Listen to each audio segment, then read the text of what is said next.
Songa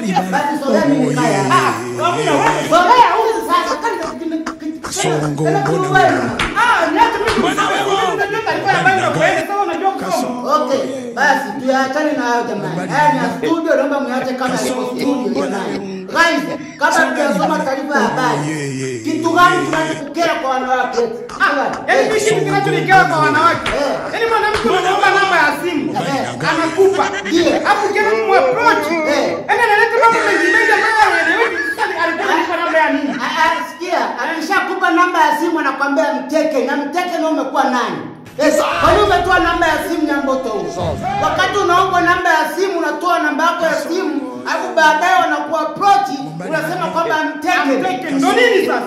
Wewe nani umekuwa nani? Kwa nini umetoa namba ya simu Nyamboto? Kwa nini usikana namba yako ya simu? Kwa nini umetoa namba ya simu? Yaani hao dada wazazi sasa hivi tungeweka sisi kama wanaume sheria. Yaani mdada yoyote yule atakayetoa namba ukamwaproach akasema sijui ya mteko, tunamfuata huko. Sio kumfuata. Sasa hivi ukitoa namba ukisema mteke unaona